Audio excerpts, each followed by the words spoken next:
Hey, before we get started, I want to know who's really rocking with Young Dolph, man. Let me know down in the comment section. And if you haven't had a chance to subscribe to the channel, make sure you do that right now.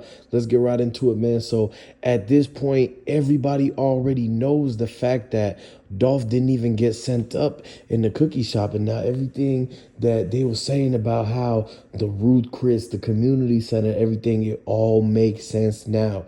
Because the person that walked up behind Young Dolph in the last picture that he ever took, that was inside the Ruth Chris.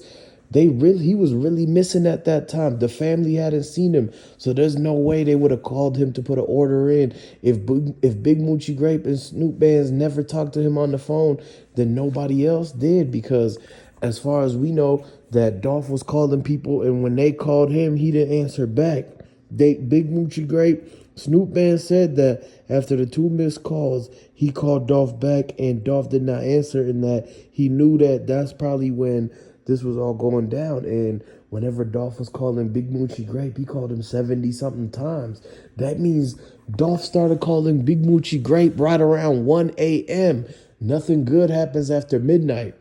And when you look back at the pictures of them inside the Ruth Chris with Young Dolph right there, he was taking pictures of everything. He even took a picture with the Makita chef in a full uniform. Like, how did he end up in the back of the Ruth Chris? Like, before Young Dolph got to any of the locations, somebody that was watching him and that had to have communication with somebody close to him was showing up where Young Dolph was supposed to be 15 minutes before this whole entire thing. Like, the fact that Govan, he was used to set up Young Dolph and to make the hit happen, because he was planning and plotting and getting everybody rounded together and making sure they was all in position. He got the hammers and the scraps and passed them out to Straight Drop himself 2 weeks before Young Dolph even came into town.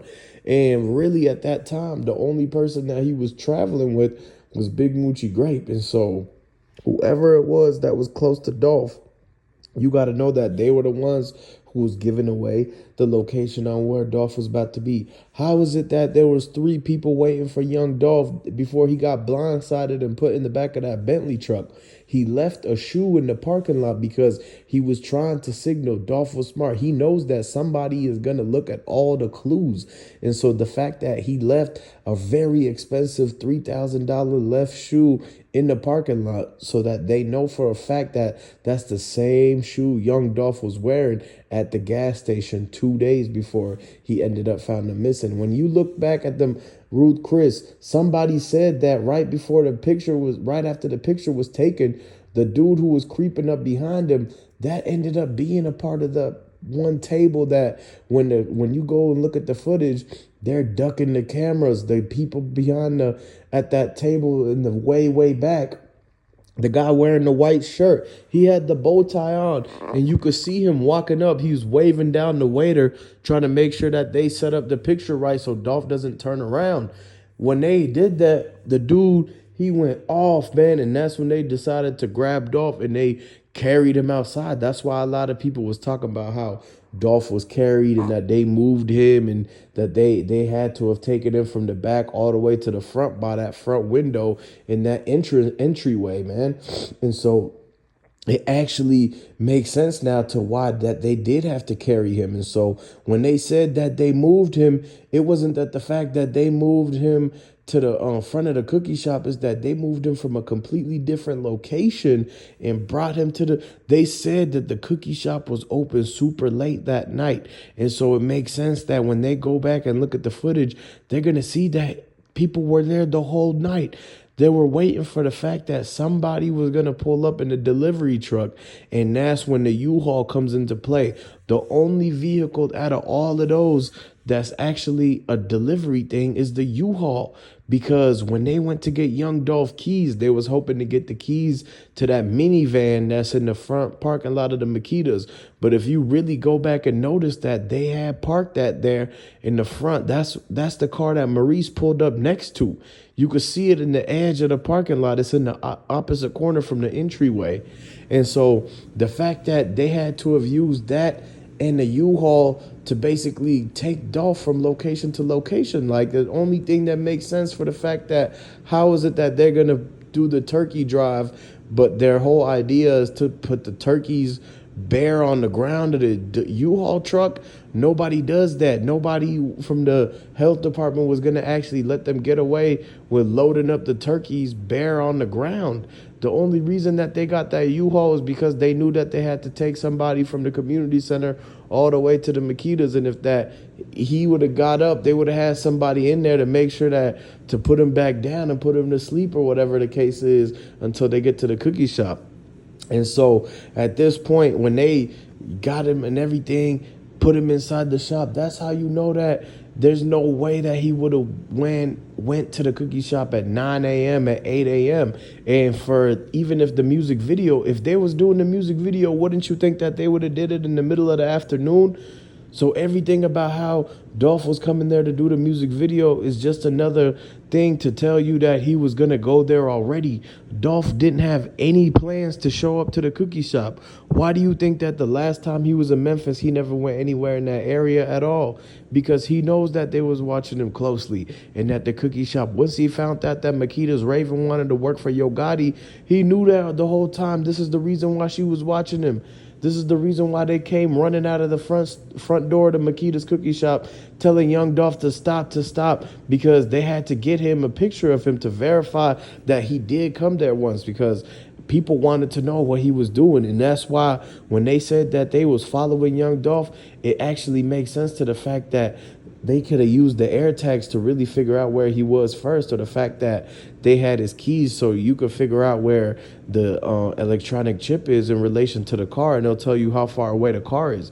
And so once they had that, everything was falling in line, man. The fact that they let somebody go into Dolph's pocket while he was distracted, if we could see it on the camera when we went back and watched the interview, and we could clearly see the hand going into his side pocket.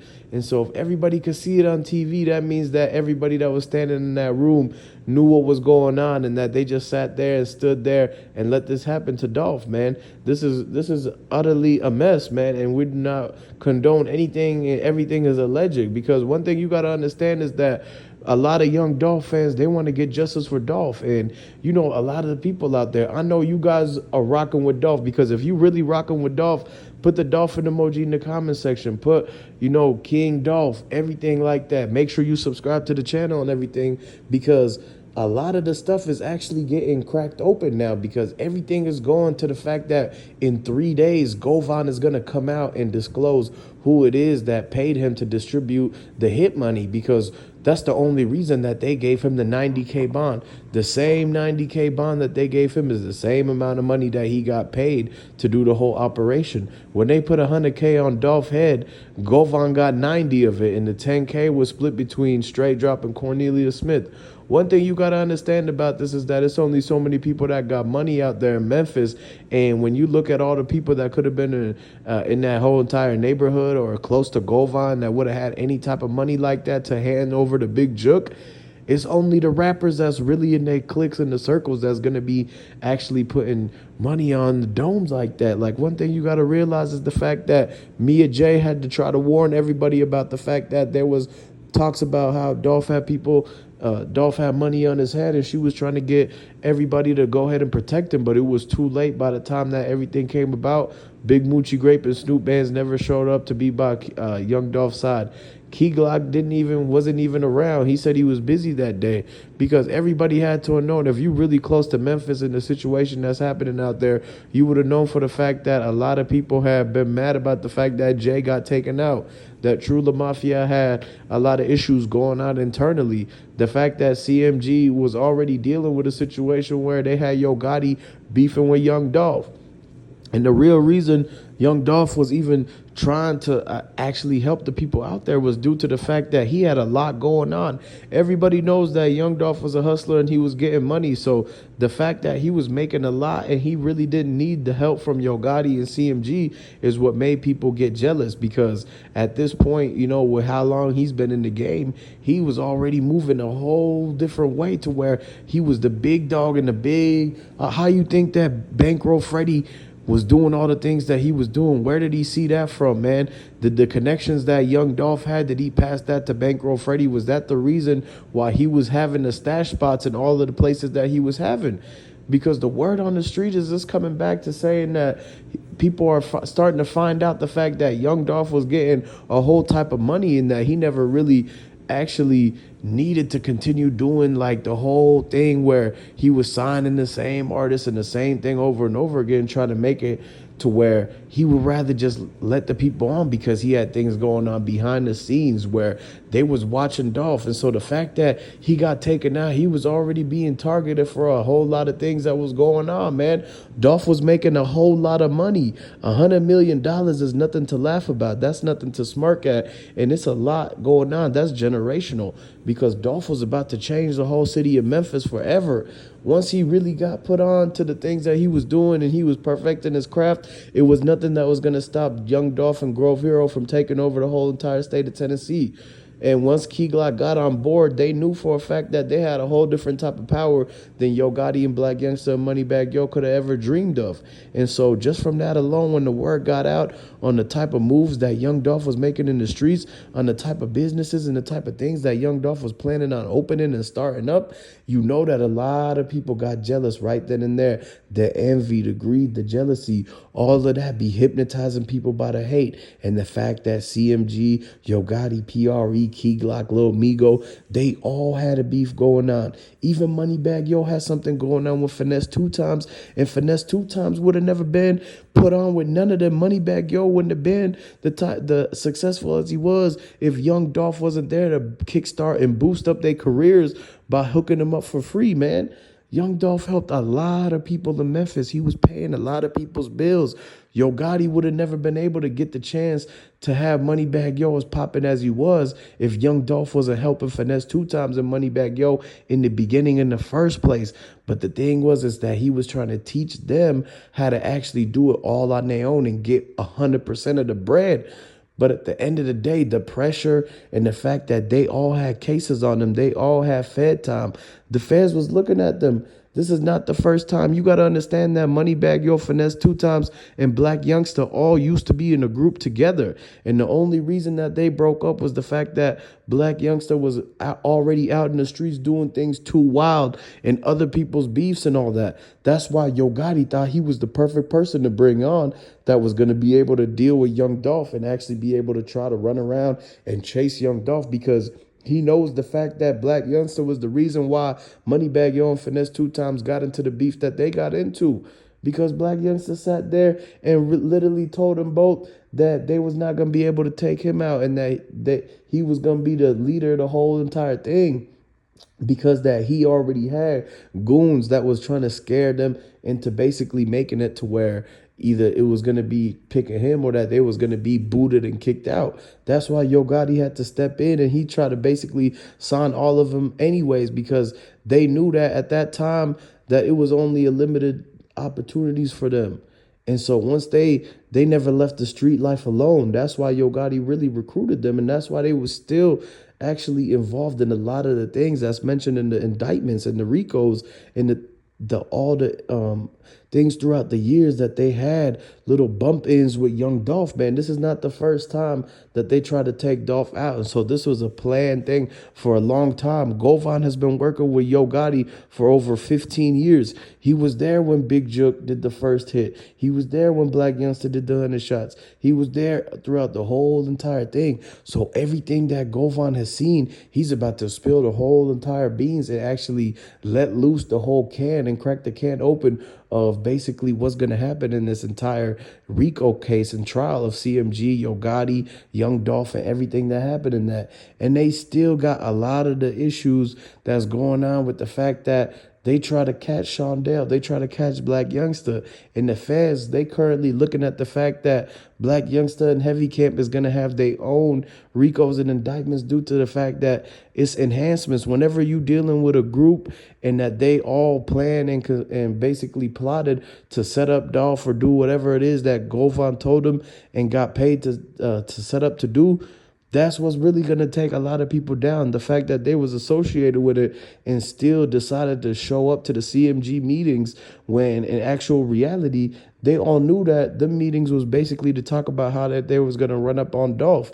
At this point, Everybody that's still with them should know that they shaking in their boots and that the feds is watching closely because they have a 99.9% success rate when it comes to the RICO charges and getting rap groups busted because they connect the bodies back related to the diss songs, back related to the times and places where everybody was. There's no way that they're gonna get away with the fact that they was in the Bentley driving by at that exact same time. So they can't really say that they were anything anywhere else. That's why when all of the footage comes back together, when all of the surveillance comes back together, it's gonna basically fall on two things. Whatever Govan says in the pinpointed location of where Blac Youngsta was and who was driving in that Bentley. If they wasn't driving in that Bentley at that day, then who else would have been doing it? Because everybody knows that that was the same one that Ari got from Moneybagg Yo, and the only way that he was able to get it was through the CMG checks written by Yo Gotti. They got the exact same car dealership that everybody gets their car at. Blac Youngsta was there getting a getaway car too. Young Dolph was there, and he got his whole entire car collection from there. And so at this point, the fact that they towed young Dolph car away from the cookie shop before they even removed him from the lobby is an alarming thing because how much bread was in the back of young Dolph's trunk? How much money was in that Chrome Heart bag? They say Dolph had $5 million worth of cashier's checks. And if you know anything about the cashier's checks, you would know that one check could be with $1 million written on it. And so it could be looking like you have 5 little pieces of paper, but that could all say $1 million each. And so at the end of the day, you got to understand that Dolph was moving completely different. He had a lot of bread. He was about to buy CMG. And so a lot of people was already talking about the fact that Yo Gotti's boss, Jay-Z, was really talking and sending the messages down, talking about how he didn't want Blac Youngsta as a part of CMG because he already knows that that's what's going to connect the Rico back to young Dolph and get the whole group taken down. It's a serious matter at this point. And before I move on to anything else, I want to let y'all know, man, and send my condolences to young Dolph. RIP to Dolph, man, King of Memphis. Shout out to Memphis. And let me know where y'all from, who you rocking with, and go ahead and comment down below. Make sure y'all stay tuned for a lot of the updates that are coming out because in 3 days, Govan is about to list out everybody that was involved in this whole entire thing as part of his whole plea deal. So make sure y'all stay tuned and check out for that. I'm going to catch y'all later. Peace.